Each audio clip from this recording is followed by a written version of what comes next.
السلام عليكم ورحمة الله ومرحبا بكم في الفيديو تاع اليوم. ان شاء الله تكونوا كامل بخير. اليوم رايحه نشارك معكم اون تارت بلا كريم سيترون ولا بكريمه الليمون. حاجه بسيطه برك ما فيهاش ديكوراسيون حاجه كبيره، كي تكون مناسبه صغيره في الدار ونحبوا نحتفلوا بيناتنا ندير هاد لا تارت. حاجه سامبل وسهله وتجي خفيفه سورتو كي فيها كريمه الليمون. بعد ما تبرد رايحه تجي بنينه وتمسح على القلب. وهاد المره درتها بمناسبه لانيفرسار تاع اختي صغيره. ودوكا نروحوا المقادير وطريقه التحضير. الحاجه الاولى نديرو السيرو اللي نشرب به لاطارت، وفيه 3 كيسان ماشي معمرين تاع الماء وكاس ماشي معمر سكر، ونكيلو بنفس الكاس، يعني 3 كيلو تاع الماء في كيلو تاع السكر، وشريحه صغيره تاع الليمون باش برك يعطي النسمه تاعو. نديرهم في كاسرونه ونحرك شويه باش يذوب هذاك السكر. من بعد نحطهم على النار ونحسب 15 دقيقه بعد ما يغلي الماء. يعني كي نشوف الماء غلا نقص الفرن ونخليه يغلي لمدة 4 ساعة. من بعد نطفي عليه ونخليه يبرد تماما. ودوكا نروحو لاجينواز. نحتاجو 4 بيض يكونوا بحرارة الغرفة، 150 غرام سكر عادي، 150 غرام فارينة مغربلة 2 مرات، لافاني وكيس خميرة الحلويات.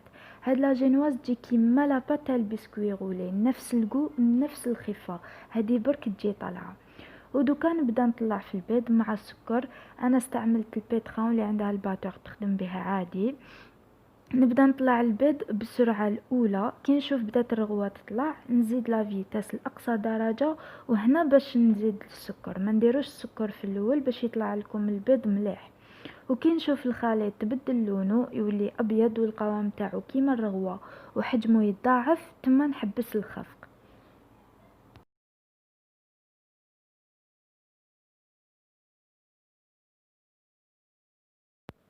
بعد ما طلعت البيض مع السكر مليح نبدا نزيد في الفارينه ولا فاني نديرهم في صفايه، ونطلع يدي شويه للفوق ونبدا نرش باش ندخلها الفارينه الهواء وتجينا لاجينواز خفيفه.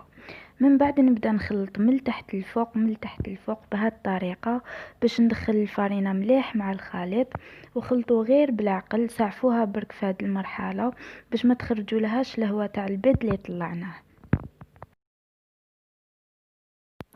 وفي الاخير نزيد خميرة الحلويات، نخلوها دايما للخراب باش تعطينا مفعول افضل، ونزيد ندخلها مليح مع المكونات. من بعد نجيب سنيوة نفرش لها بابي كويسون، وعندي هذا المول تاع القلب الحجم المتوسط. هاد لي مول يجوا 3 مع بعضهم، انا استعملت المتوسط فيهم ودهنته بالزيت والفارينة في الاطراف. ودوكا نفرغ الخليط تاعي، ما تخافوش ما يخرج لكمش الخليط من تحت. من بعد نجيب كوردون ونمشيها بهذه الطريقه باش الخليط يتوزع ويجي الوجه التحتاني شباب.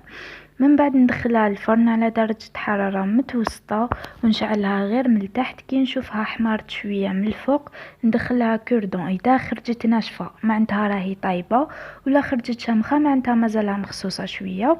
وما طولش في طيابها، واحد 10 دقائق ما تزيدش. هاي الكلاجينواز تاعنا بعد ما طابت خليتها بردت شويه باش تحكم روحها ونقدر نتحكم فيها. ودوكا رايحه نديموليوها، نجوز غير موس على الاطراف بهذه الطريقه، ورايح يتنحى المول بكل سهوله. وكما قلت لكم ما تخافوش الخليط يسيل لكم من الاطراف تاع المول، كي تكونوا شاعلين الفرن يسخن من قبل غير تدخلوها رايحه تنشف.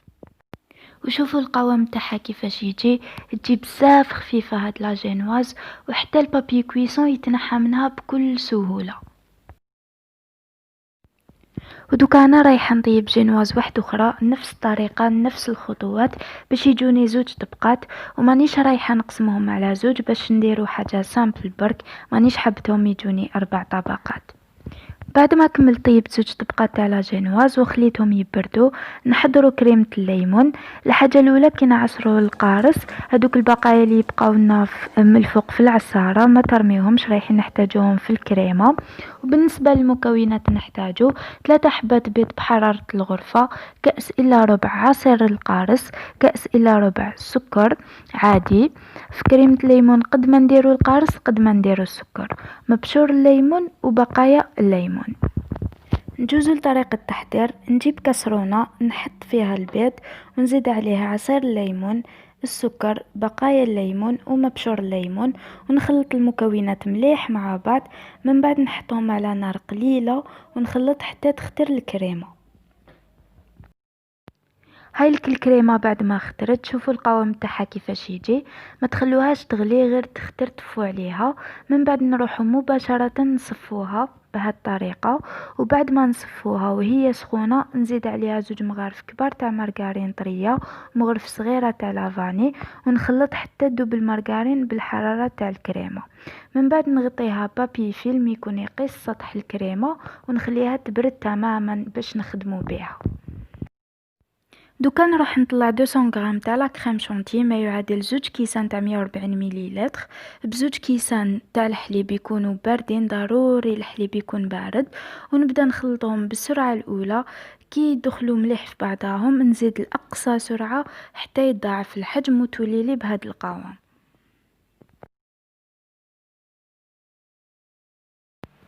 بعد ما وجدت كامل المكونات نبدا نبني في لاطارت. وملاحظه فقط، لي كريم ما ديروهمش في الثلاجه يبردوا، ولا كريم شونتي خلوها دقيقه الاخرى حتى توجدوا كلش باش تطلعوها.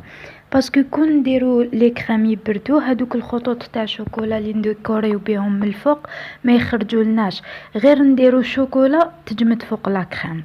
دونك خلوهم هكذاك بحراره الغرفه. دوكا نبداو الحاجه الاولى، نديرو شويه تاع لا كريم شونتي فوق صنيوه اللي نقدمو فيها لا طارت باش تلصق لا جينواز. من بعد نحطو الطبقه الاولى والجهه اللي طيبناها عليها تكون من تحت، ونشربها مليح بالسيرو. شمخوها مليح باسكو لا جينواز قد ما تقعد قد ما تنشف.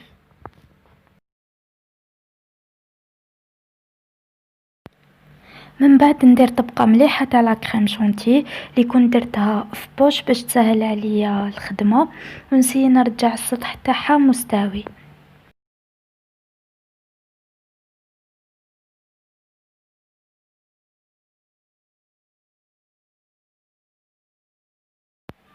من بعد نزيد عليها حوالي 3 مغارف كبار تاع كريمة الليمون ونوزعها مليح على السطح. من بعد نغطيها بالطبقة الثانية، وهاد المرة نقلبها، يعني الوجه اللي طابت عليه نديرو من الفوق. نضغط عليها شوية ونزيد نشمخها مليح بسيرو. من بعد نحي الكريمة الزايدة اللي خرجت لي من الاطراف.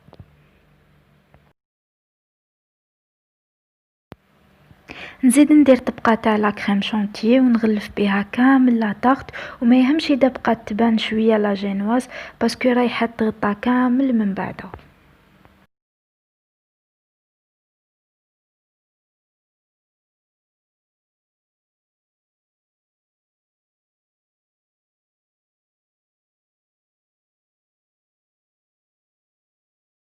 وبعد ما غلفت كامل لا طارت بلا كريم شونتي نفرغ عليها كريمه الليمون ونسيو نسقموها مليح باسكو هذا هو وجهها اللي رايح يبان. وهنا ذوبت شويه تاع شوكولا نوار ودرتها في لابوش ونبدا نزين فيها بخطوط تاع شوكولا نديرهم بالعرض. من بعد نجيب كوردون ولا موس ونبدا نجبد في الخطوط بالطول، نروح ونولي حتى نتحصلوا على هذا الشكل. وسيو تزربوا شويه في هذه الخطوه باش الشوكولا ما تجمدش. من بعد جبت كميه تاع كاوكاو ايفيلي حمصته شويه ونزين به الاطراف.